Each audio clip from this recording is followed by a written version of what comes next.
Second chapter में हम लोग का एनसीईआरटी क्वेश्चंस करना बाकी रह गया था, जिसे हम लोग आज की इस क्लास में कंप्लीट करेंगे। और फ्रेंड्स, इससे पहले वाले वीडियोस में मैंने इस चैप्टर को भी अच्छे से पढ़ाया है, चैप्टर फर्स्ट को भी अच्छे से पढ़ाया है। तो अगर आपने अभी तक उस वीडियो को नहीं देखा है तो आपको यूट्यूब पे सर्च करना है complete geography by soft study Akash Kumar, तो आपको वीडियो मिल जाएंगे, या आप सिंपल जाके प्लेलिस्ट में देखिए, आपको वहां से भी वीडियो मिल जाएंगे। तो चलिए सेकंड चैप्टर के हम लोग एनसीईआरटी प्रश्नोत्तर को करने का प्रयास करते हैं। सारे प्रश्नों को मैं समझाने का भी प्रयास करूंगा बहुत ही अच्छे तरीके से। वीडियो को पूरा देखिएगा, कंप्लीटली वॉच कीजिएगा।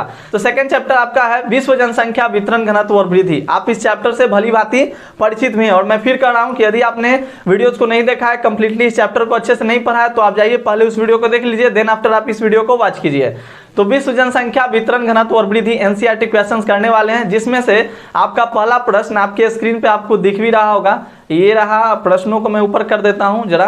हाँ, आपको प्रश्न दिख रहे होंगे। प्रश्न आपका कहता है कि जनसंख्या के वितरण को प्रभावित करने वाले 3 भौगोलिक कारकों का उल्लेख कीजिए। ये एनसीईआरटी का क्वेश्चन है, और एनसीईआरटी क्वेश्चन आपके एग्जामिनेशन के लिए मोस्ट इंपॉर्टेंट रहता है, और इसे हम लोग वीवीआई की संज्ञा भी दे सकते हैं। तो जो जनसंख्या, हम लोगों ने इस चैप्टर का ही नाम था विश्व जनसंख्या, जो विश्व में टोटल जो पॉपुलेशन है उसका किस प्रकार से वितरण हुआ है, यानी कि डिस्ट्रीब्यूशन हुआ है, क्या घनत्व है, और कैसे उसके ग्रोथ, विश्व में जो जनसंख्या उसका ग्रोथ क्या चल रहा है, तो इसको बेसिकली हम लोग को इस चैप्टर में पढ़ना है। तो प्रश्न आपका है कि जनसंख्या के वितरण को प्रभावित करने वाले 3 भौगोलिक कारकों का उल्लेख कीजिए, यानी कि 3 आपको ऐसे ज्योग्राफिकल फैक्टर बतलाने हैं जिससे कि जनसंख्या का जो वितरण है वो प्रभावित होता है। देखिए चैप्टर को आप समझिए। और आपने जॉर्ज बी क्रूसे का नाम सुना होगा। जॉर्ज बी क्रूसे, जब हम लोग चैप्टर को पढ़े तो पता चला था, उन्होंने बताया था कि एशिया में जो जनसंख्या है वो एक समान नहीं है जी। जैसे अगर हम लोग देखें तो जनसंख्या का जो वितरण है, डिस्ट्रीब्यूशन है, वो एक समान नहीं है। कहीं पे आपको जनसंख्या ज्यादा देखने को मिल जाती है, कहीं पे आपको जनसंख्या कम देखने को मिलती है।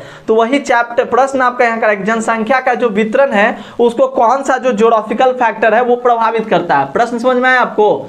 जनसंख्या के वितरण यानी पॉपुलेशन डिस्ट्रीब्यूशन में 3 ऐसे ज्योग्राफिकल फैक्टर्स आपको बतलाने हैं जो कि जनसंख्या को प्रभावित करता है, जनसंख्या के वितरण को प्रभावित करता है। तो देखिए ज्योग्राफिकल फैक्टर की अगर मैं बात कर लूं तो भौगोलिक कारण आप क्या कहते हैं? पहला तो आपका होता है जल की उपलब्धता, दूसरा भू आकृति, जो जमीन की आकृति है, और तीसरा आपका जलवायु। जैसे कि अगर जल की उपलब्धता, जहां पे ज्यादा मात्रा में एबंडेंट, मतलब प्रचुर मात्रा में जहां पे वाटर रहेगा, तो वहां पे लोग, सिंपल सा बात है कि लोग रहना पसंद करेंगे। क्यों? क्योंकि water is use for drinking, bathing, बहुत चीज के लिए, कुकिंग के लिए भी हम लोग यूज करते हैं। तो जल ही जीवन है। आपने सुना भी होगा कि बिना पानी ना उबरे मोती मानुष सुन। तो जल के बिना कुछ नहीं होने वाला है। तो जहां पे जल की उपलब्धता रहती है, जहां पे अवेलेबिलिटी ऑफ वाटर रहता है प्रचुर मात्रा में, बहुत ही अच्छे मात्रा में, वहां पर भी लोग क्या करते हैं? उस क्षेत्र में भी बसने को प्राथमिकता देते हैं, यानी कि अपना फर्स्ट जो है वो चॉइस मानते हैं। तो प्रश्न है जनसंख्या के वितरण को प्रभावित करने वाले 3 भौगोलिक कारक। तो पहला आपका है जल की उपलब्धता, क्लियर, समझिएगा।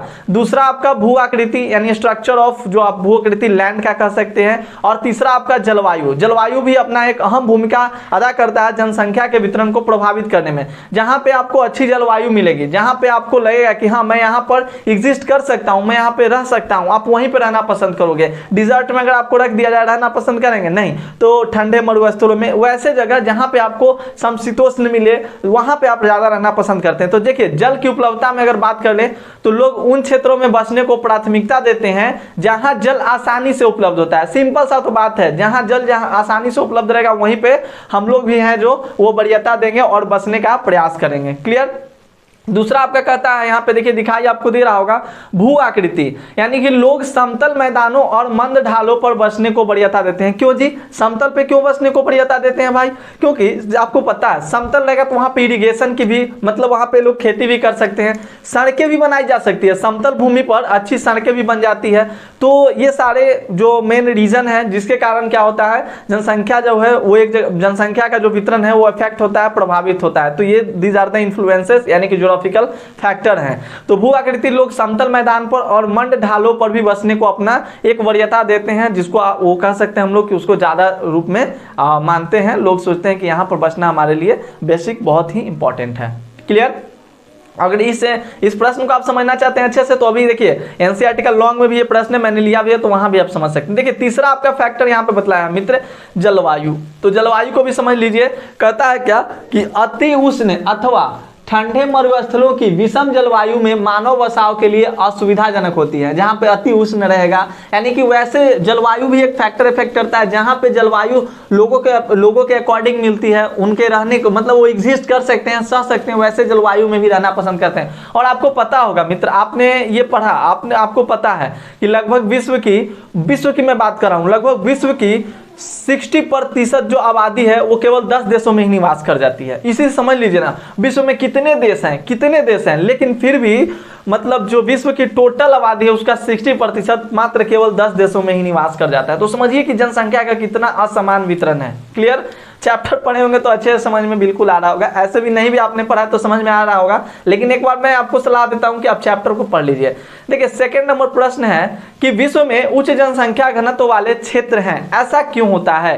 देखिए प्रश्न क्या दिख रहा है सभी को स्क्रीन पे, देखिए विश्व में उच्च जनसंख्या घनत्व वाले अनेक क्षेत्र हैं, ऐसा क्यों होता है? यानी कि there are a number of areas with high population density in the world, why this happen, why does this happen, क्यों ऐसा होता है? तो ऐसा इसलिए होता है मित्र, क्योंकि क्या होता है, जनसंख्या घनत्व समझते हैं किसे कहते हैं?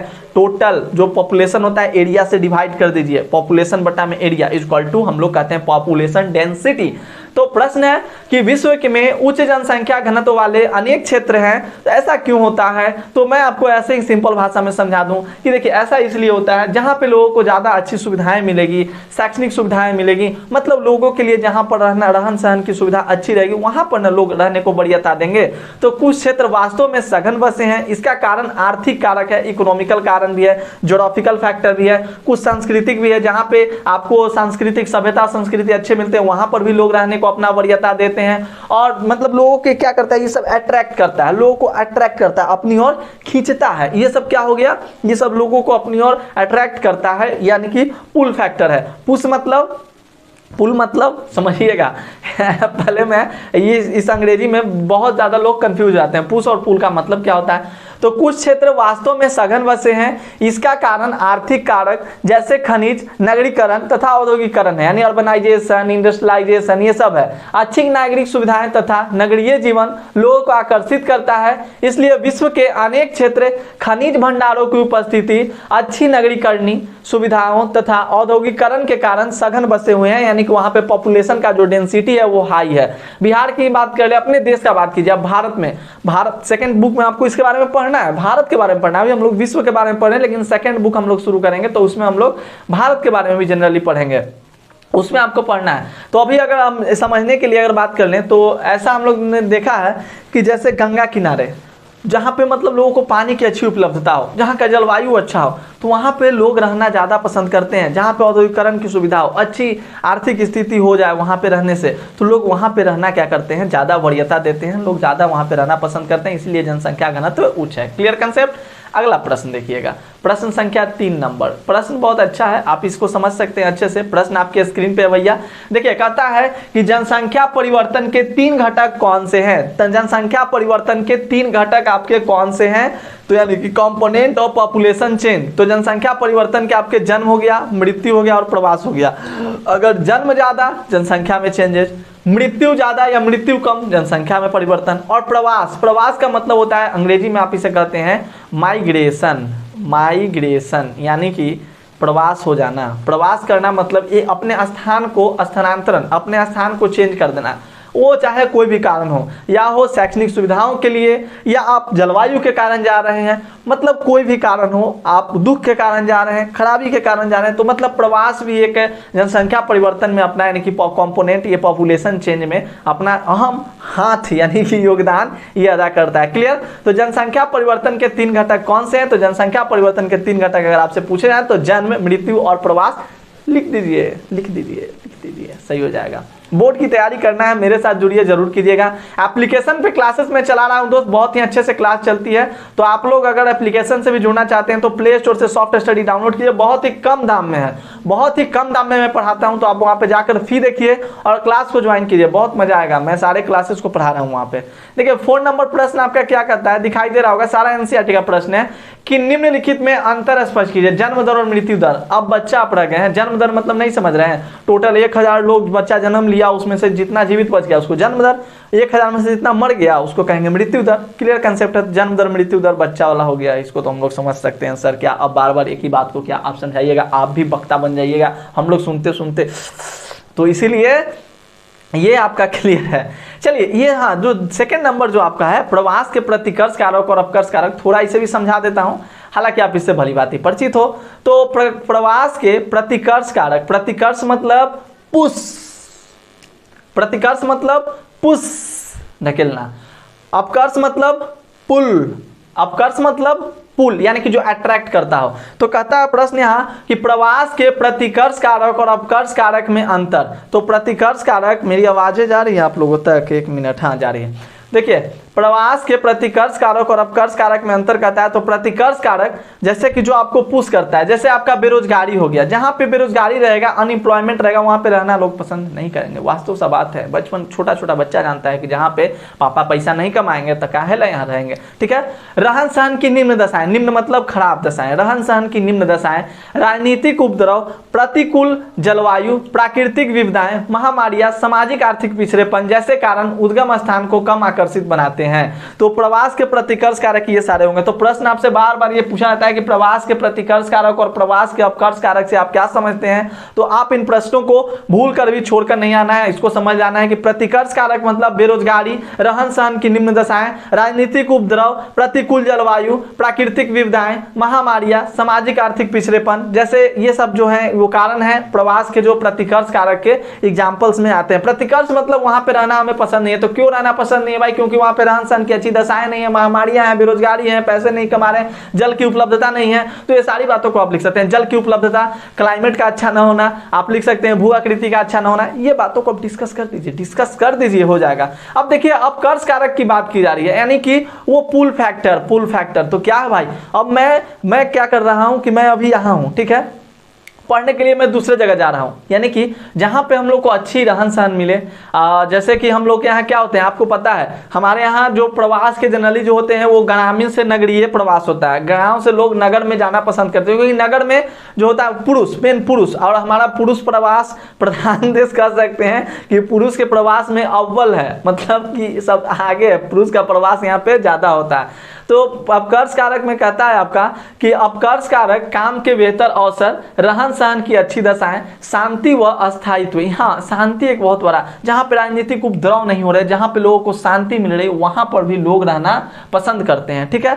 तो शांति, उपद्रव भी ये आपके ज्योग्राफिकल फैक्टर, मतलब ये अपकर्ष कारक में आते हैं, याद रखिएगा। तो प्रश्न आपका है कि अपकर्ष कारक काम के बेहतर अवसर, रहन सहन की अच्छी दशाएं, शांति व अस्थायित्व जीवन, संपत्ति की सुरक्षा, अनुकूल जलवायु जैसे कारण गंतव्य स्थान को उद्गम स्थान की अपेक्षा अधिक आकर्षित बनाते हैं। गंतव्य स्थान, उद्गम स्थान, सर ये सब पहले ही पढ़ा दिया आपने बहुत ही अच्छे तरीके से, मैं समझ लिया हूँ। बिल्कुल भैया समझ लिए, एक ही चीजों में समय बर्बाद करना सही नहीं है। अब देखिए मैंने आपको बोला था ये लॉन्ग वाला है, तो थोड़ा लॉन्ग है, समझ लीजिए, लिखने में आपको आसानी होगी। और इंपॉर्टेंट सा प्रश्न है जी। प्रश्न क्या है आपका? प्रश्न है आपका कि विश्व में जनसंख्या के वितरण और घनत्व को प्रभावित करने वाले कारकों की विवेचना करना है, यानी कि जनसंख्या के वितरण और घनत्व को भी, वितरण को भी और घनत्व को भी। तो सेम सब आता है, जहां पे वितरण, जहां पे ज्यादा जनसंख्या वहां पे ज्यादा जनघनत्व है, और जहां पे कम जनसंख्या जहां पे कम घनत्व है, मतलब जनसंख्या क्षेत्र पे आप तो समझ ही गए हैं। तो विश्व में जनसंख्या के वितरण को, यानी कि पॉपुलेशन का जो डिस्ट्रीब्यूशन है एंड क्या उसकी डेंसिटी है, पॉपुलेशन की क्या डेंसिटी है, उसको प्रभावित करने वाले कारकों की विवेचना करना है, मतलब एक्सप्लेनेशन करना है। तो कहता है कि पृथ्वी पर जनसंख्या के असमान वितरण, घनत्व एवं वृद्धि के अनेक कारक हैं। जनसंख्या, घनत्व और वितरण को प्रभावित करने वाले कारक इस प्रकार, मैं ऐसे ही समझाता हूं आपको। देखिए भौगोलिक कारक, आर्थिक कारक और कुछ सामाजिक सांस्कृतिक कारक भी होते हैं। भौगोलिक कारक में आपका जैसे जल की उपलब्धता हो गया, भू आकृति, जलवायु, ये सब आ गए। आर्थिक कारक में जैसे आपका नगरीकरण हो गया, जहां पे नगरीकरण की सुविधा है, आर्थिक मतलब जिससे कि हमारी आर्थिक इकोनॉमिकल जो स्थिति है वो सुधर सके, उसे हम लोग आर्थिक कारण में क्लासिफाइड कर देंगे। भौगोलिक कारण में जैसे ज्योग्राफिकल फैक्टर हो गए, और सामाजिक एवं सांस्कृतिक कारक में आपके वही आ गए कल्चरल इवेंट, जहां पे अच्छे सामाजिक रहता है, शांति रहता है, सामाजिक रहता है, वहां पर भी लोग ज्यादा रहना पसंद करते हैं। नहीं आपने देखा है, जहां पे ज्यादा समाज से जुड़ाव रहता है, या जहां पे बहुत अच्छा माहौल रहता है, जिसको हम लोग माहौल कहते हैं, सांस्कृतिक माहौल, वहां पर अगर दंगे होने लगे तो वहां पे लोग रहना पसंद करते हैं नहीं। तो प्रश्न आपका, प्रश्नों को देखिए, प्रश्न आपको स्क्रीन पे दिखाई दे रहा होगा कि विश्व में जनसंख्या के वितरण और घनत्व को प्रभावित करने वाले कारकों की विवेचना करना है। तो कहता है कि पृथ्वी पर जनसंख्या के असमान वितरण एवं घनत्व। देखिए जॉर्ज बी क्रूसो साहब ने कहा था कि पृथ्वी पर जो भी जनसंख्या है वो समान है, और बिल्कुल असमान है, बिल्कुल असमान है। कहीं कहीं पे लोग इतने ज्यादा बसे हुए हैं कि क्या बतलाएं, और कहीं कहीं पे लोग एकदम पूरा खाली ही है। तो वो किस पे निर्भर करता है, तो उसके क्या कारण है, तो यही बात आती है। तो भौगोलिक कारक में हम लोग देखेंगे, आर्थिक कारक देखेंगे, सामाजिक कारक भी देखेंगे। ऐसे ही पॉइंट वाइज बनाकर लिखिएगा, आप एग्जामिनेशन में बिल्कुल नंबर आएगा। भौगोलिक कारक यानी कि ज्योग्राफिकल फैक्टर। सबसे पहला जल की उपलब्धता। सिंपल सा टर्म मन से लिखिए कि जल की उपलब्धता, लोग उन क्षेत्रों में बसने को प्राथमिकता देते हैं जहां पे जल की उपलब्धता होती है, जहां पे जल आसानी से उपलब्ध होता है, क्योंकि जल का उपयोग हम लोग पीने के लिए, नहाने के लिए, भोजन बनाने के लिए, साथ साथ पशुओं को पालने के लिए, फसलों के लिए, उद्योगों के लिए, इन सब के लिए हम लोग प्रयोग करते हैं। इसीलिए जल की उपलब्धता होती है। सबसे मेन फैक्टर तो यह है कि जहां पे जल की उपलब्धता जहां रहती है, जहां हम लोग कृषि करते हैं, ज्यादातर कृषि करते हैं। तो अगर आपसे भौगोलिक कारक में पूछा जाए तो पहला जल की उपलब्धता। जल की उपलब्धता क्यों, याद रखिए, लोग उन क्षेत्रों में बसने को प्राथमिकता देते हैं जहां पे जल ज्यादा मात्रा में उपस्थित होता है। क्यों भाई, क्योंकि जल के कारण, जल ही जीवन है, जल के कारण हम लोग कुछ नहीं कर सकते हैं। तो जल का उपयोग लोग पीने के लिए करते हैं, नहाने के लिए करते हैं, भोजन बनाने के लिए करते हैं। तो ये मोस्ट इंपॉर्टेंट पॉइंट है। दूसरा आपका कहता है भू आकृति। बिल्कुल भू आकृति, मैंने आपको पहले प्रश्न में समझाया कि लोग वहां बसने को प्राथमिकता देते हैं, वरीयता देते हैं जहां पे भू आकृति समतल होता है। समतल में क्या होता है कि सड़क भी बना सकते हैं, उद्योग भी कर सकते हैं। जैसे पर्वतीय और पहाड़ियों क्षेत्र होते हैं, वहां पे बहुत सारे अवरोधक हो जाते हैं, वहां पे आप सड़कें भी सही से नहीं बना सकते हो, वहां पे कृषि भी आप सही से नहीं कर सकते हैं। तो लोग उन क्षेत्रों में बसने को प्राथमिकता देते हैं जहां पे समतल मैदान होता है। यानी भू आकृति भी एक जनसंख्या के वितरण को प्रभावित करने में अपना अहम योगदान, अहम भूमिका अदा करता है। क्लियर कंसेप्ट बच्चों, समझ में आया? बोर्ड एग्जामिनेशन की तैयारी के लिए चैनल को लाइक कीजिए और सब्सक्राइब कीजिए, सब्सक्राइब कीजिए, वीडियो को लाइक कीजिए और चैनल को सब्सक्राइब कीजिए। इससे अच्छा चैनल आपको नहीं मिलेगा, नहीं मिलेगा, नहीं मिलेगा। आपको पता है, पढ़िएगा तो पता चलेगा। देखिए यहाँ पर क्या कहता है, उदाहरण के लिए गंगा के मैदान विश्व के सर्वाधिक सघन जनसंख्या वाले क्षेत्र है। गंगा के मैदान में लोग ज्यादा बसना पसंद करते हैं, सघन। और जबकि हिमालय पर्वतीय भाग विरल जनसंख्या वाला है। हिमालय की तरफ कोई रहना क्यों रहेगा भाई, पर्वत क्षेत्र में रहना कौन पसंद करेगा, कौन पसंद करेगा? तो ये है बात। जलवायु भी अपना एक अहम भूमिका अदा करता है मित्रों जनसंख्या वितरण में। अधिक वर्षा अथवा विषम और रुक्ष जलवायु के क्षेत्रों में कम जनसंख्या पाई जाती है। भूमध्य सागरीय प्रदेश की अगर बात करें तो वहाँ पे सूखा जलवायु के कारण इतिहास के आरंभिक कालों से बसे हुए हैं। तो भूमध्य सागर में आपको पता है कि जनसंख्या इतना ज्यादा है कि क्या बतलाया जाए। आपको पता है भूमध्य सागर में आप कहीं जाता है। मृदा एक मट्टी भी अपना अहम योगदान अदा करता है। उपजाऊ दोमट मिट्टी वाले प्रदेशों में लोग अधिक रहना पसंद करते हैं क्योंकि मृदाएं गहन कृषि का आधार बन सकती है। कृषि आपको पता है, अपना देश जनरली, अपना देश जो भारत है वो कृषि प्रधान देश है। और कृषि में बात की जाए तो आपका मृदाएं यानी कि मिट्टी का एक अपना अहम भूमिका होता है। तो उपजाऊ मिट्टी में भी लोग रहना ज्यादा पसंद करते हैं। समझ में आ रहा है कंसेप्ट? समझ में आ रहा है तो बिना धोखा दिए हुए एक वीडियो को लाइक कर दीजिए और शेयर करना ना भूलिएगा। मेहनत लगता है वीडियो बनाने में, ये सारी चीजों को टाइप करना। आपको पता है आई हैव नो मतलब मेंबर्स, कोई भी अकेला सारा चीज अकेला मेंटेन करता हूँ। आर्थिक कारक, अब कुछ इकोनॉमिकल आपके जो फैक्टर्स हैं वो क्या हैं, इकोनॉमिकल फैक्टर की भी हम लोग बात कर लें। इकोनॉमिकल फैक्टर्स क्या हैं भैया? जनसंख्या को प्रभावित करता है, वितरण को प्रभावित करता है खनिज। तो खनिज जो होता है आपको पता है, खनिज के कारण जो बहुत सारे किसान होते हैं वो खनिज पे ही डिपेंडेंट रहते हैं, है कि नहीं? जहाँ पे औद्योगिकरण होता है, औद्योगिकरण अगर होगा तो रोजगार, और खनिज जहाँ पे ज़्यादा मिलेगा वहाँ पे रोजगार की ज़्यादा पॉसिबिलिटीज बनती है, रोजगार वहाँ पे ज़्यादा मिलने के संभावनाएं रहते हैं। तो खनिज भी जनसंख्या वितरण को प्रभावित करता है। और उनको पता है लोगों को क्या चाहिए, रोजगार चाहिए, काम करेंगे लोग, तो ये डिपेंड करता है। खनिज भी आपका एक बहुत ही इंपॉर्टेंट है, इसको पढ़िए अच्छे से, समझ में आ जाएगा। नगरीकरण, आपका नगरीकरण यानी अर्बनाइजेशन। अगर नगरीकरण होता है जहाँ पे नगर में भी लोग रहने में ज़्यादा पसंद करते हैं, क्योंकि नगर में क्या होता है, अच्छी नागरिक सुविधाएं मिलती है।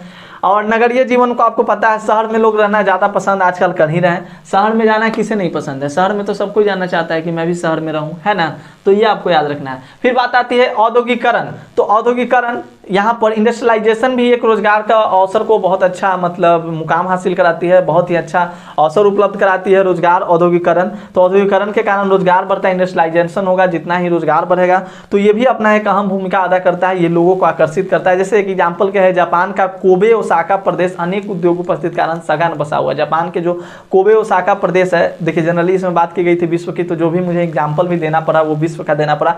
जब मैं भारत वाले चैप्टर को पढ़ाऊंगा, जैसे मतलब सेकेंड बुक को, तो उसमें हम लोग पूरा बिहार अपना एग्जाम्पल देंगे अपने देश का, तो ये समझिएगा। थर्ड नंबर पॉइंट जो आपका कहता है, एक और कारक है सामाजिक एवं सांस्कृतिक कारक। तो सामाजिक एवं सांस्कृतिक कारण, कुछ स्थान धार्मिक अथवा सांस्कृतिक महत्व के कारण अधिक लोगों को आकर्षित करते हैं। ठीक इसी प्रकार लोग उन क्षेत्रों को छोड़कर चले जाते हैं जहां सामाजिक राजनीतिक अशांति होती है।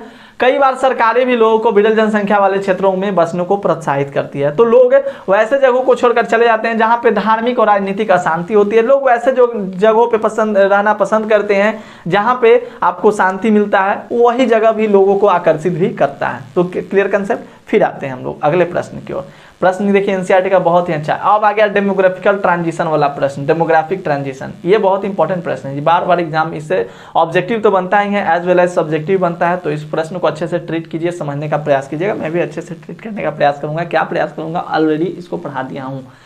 देखिए प्रश्न है कि जनांकीय संक्रमण की 3 अवस्थाओं की विवेचना कीजिए। जनांकीय संक्रमण की तीनों जो अवस्थाएं हैं उसकी विवेचना करना है। डेमोग्राफिक ट्रांजिशन की तीनों अवस्थाओं की विवेचना करना है। तो कहता क्या है कि जनांकीय संक्रमण सिद्धांत 3 अवस्थाओं वाले मॉडल की विवेचना करता है। प्रथम अवस्था, द्वितीय अवस्था, तृतीय अवस्था। प्रथम अवस्था में क्या होता है, तो प्रथम अवस्था में सर उच्च प्रजननशीलता होता है सर, और उच्च मातृत्व होता है। मतलब जन्म भी लोग ज्यादा लेते हैं और लोग ज्यादा मरते भी हैं। ये आपका प्रथम अवस्था, शॉर्टकट। सेकेंड अवस्था में क्या होता है सर, तो सर सेकेंड अवस्था में प्रजननशीलता ऊंची बनी रहती है सर। तो चलिए थोड़ा सा पढ़ लेते हैं सर, समझ में आ जाएगा सर। तो प्रथम अवस्था में उच्च प्रजननशीलता होती है, उच्च मातृत्व होती है, यानी कि लोग ज्यादा जन्म भी लेते हैं, प्रजनन भी होता है और मृत्यु भी ज्यादा होती है, क्योंकि लोग महामारियों और भोजन की अनिश्चित आपूर्ति से होने वाली मृत्युओं की क्षतिपूर्ति अधिक पुनरुत्पादन से करते हैं। जनसंख्या वृद्धि धीमी होती है और अधिकांश लोग खेती में कार्यरत होते हैं। ये कब की बात है, बहुत बहुत पहले की,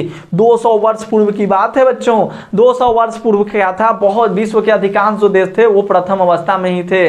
विश्व के अधिकांश जो देश थे वो प्रथम अवस्था में थे 200 वर्ष पहले की अगर बात करें तो प्रथम अवस्था में क्या होता था, इतना याद रखिए कि उच्च मातृत्व भी होता था और उच्च प्रजननशीलता भी, यानी कि डेथ रेट भी हाई और बर्थ रेट भी हाई, क्योंकि लोगों के पास पहले तो भोजन की ही पूर्ति करते करते मतलब उनका जीवन खत्म, भोजन की ही पूर्ति करते करते। दवाई वाई उतना था नहीं, मेडिसिन भी नहीं था, तो जन्म दर भी ज़्यादा हो गया। और जैसे जन्म दर ज़्यादा होगा नहीं उस टाइम, ना तो उसका प्रिवेंटिव कोई उसका रोकने का उपाय नहीं था बर्थ कंट्रोल को, और ना ही बर्थ डेथ को रोकने का कोई उपाय था। नेचर, सब लोग नेचर पे डिपेंड करता है। पहले चैप्टर में आपको पढ़ने के लिए मिला नहीं है, मानवीयकरण और आपका संभावनावाद, नियतिवाद, ये सब आपने पढ़ा है, तो समझिएगा।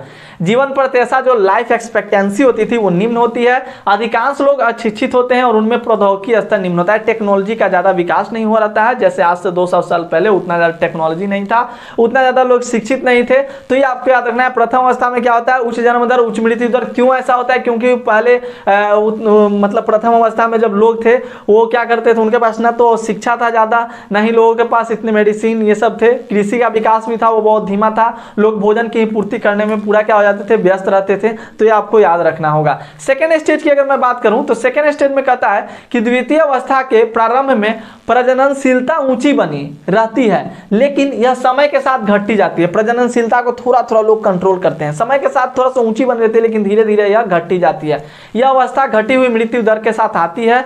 स्वास्थ्य संबंधी दशाओं व स्वच्छता में सुधार के साथ मातृत्व में कमी आती है। इस अंतर के कारण जनसंख्या में होने वाला शुद्ध योग उच्च होता है। मतलब समझ लीजिए कि सेकेंड स्टेज वैसा स्टेज है जबकि हमारे यहाँ क्या हो गया होगा, हमारे यहाँ डॉक्टरी यानी कि मेडिसिन का मतलब समझिएगा आविष्कार हो गया, मेडिसिन का खोज हो गया, तब जाकर ये द्वितीय अवस्था आ गया। तो द्वितीय अवस्था के स्टार्टिंग में प्रजननशीलता तो ऊंची बनी रहती है, लेकिन धीरे धीरे यह घट भी जाती है और इसमें मातृत्व यानी मृत्यु दर भी बहुत कम जाती है, क्योंकि समझ सकते हैं दशाएं में बहुत ज़्यादा सुधार आता है, जनसंख्या में शुद्ध योग बनता है, मतलब मृत्यु कम और जनसंख्या, मतलब एक तरह से सारा चीज़ लगभग हम लोग कह सकते हैं स्टेबल। जैसे अभी हम लोग हैं, अभी हम लोग हैं वही समझिए सेकेंड स्टेज में ही हम लोग हैं, लगभग तो हम लोग सेकेंड स्टेज में ही हैं। देखिए थर्ड स्टेज क्या कहता है, जैसे अभी विकसित देश ये सब थर्ड स्टेज में आ गए हैं। अंतिम अवस्था में प्रजननशीलता और मातृत्व दोनों अधिक घट जाती है। मतलब ना तो ज़्यादा लोग जन्म लेते हैं, नहीं ज़्यादा मरता है। यानी कि देखिए लोगों के पास इतना दिमाग हो जाता है कि भाई बर्थ रेट अगर ज़्यादा होगा तो हम लोग के पास जनसंख्या का जो बेतहाशा वृद्धि है वो बहुत कुछ में हम लोग को प्रॉब्लम ला सकती है। तो अंतिम अवस्था में प्रजननशीलता और मातृत्व दोनों अधिक घट जाती है। जनसंख्या या तो स्थिर हो जाती है या मंद गति से बढ़ती है। जनसंख्या नगरीय और शिक्षित हो जाती है, तब उसके पास तकनीकी ज्ञान होता है। ऐसी जनसंख्या विचार पूर्वक परिवार के आकार को नियंत्रित करते हैं। तो कह सकते हैं कि अब हम लोग थर्ड स्टेज में जा रहे हैं धीरे धीरे। जो विकसित देश है ना, पूरा जो विकसित कर गया है, सबसे ज्यादा एक बात याद रखिए, विकासशील देशों में ही जनसंख्या की मार झेलनी पड़ती है। जैसे अपना देश भारत विश्व का कह सकते हैं कि second most populated country in the world है। तो अभी अपना देश विकासशील है, और जो देश विकसित हो गया वहां पे जनसंख्या की जो स्थिति है वो कंट्रोल हो चुका है। तो जहां पे जनसंख्या अभी बेतहाशा वृद्धि हो रही है, समझिए कि वो विकासशील है, वो विकसित नहीं है। जहां पे लोग विकसित हो चुके हैं, जहां का जो देश विकसित हो चुका है, वहां पे जनसंख्या कंट्रोल भी है, मतलब बर्थ रेट भी स्थिर है, मृत्यु रेट भी स्थिर है जिसको डेथ रेट आप कहते हैं। समझिएगा कंसेप्ट को, समझिए, लिखिएगा तो एग्जाम में तो आप लैंग्वेज तो लिख ही दीजिएगा। तो ये आपको, क्योंकि जनसंख्या का होती है शिक्षित हो जाती है। तो याद रखिए फर्स्ट स्टेज में दोनों उच्च हो गया, जन्म दर मृत्यु दर, क्योंकि शिक्षा की कमी, लोग भोजन की आपूर्ति, भोजन की भी कमी होती थी, जो आपकी कह सकते हैं उसको क्या, स्वास्थ्य संबंधी सुविधाएं नहीं था। सेकेंड स्टेज में क्या हुआ, सेकेंड स्टेज में थोड़ा सा इस पर कंट्रोल हुआ। थर्ड स्टेज में पूरा लोग कंट्रोल, यानी कि जो विकसित देश हैं वो इसके अंतर्गत आ गए। अब हम लोग भी कह सकते हैं धीरे धीरे हम लोग भी इस स्टेज में जा रहे हैं।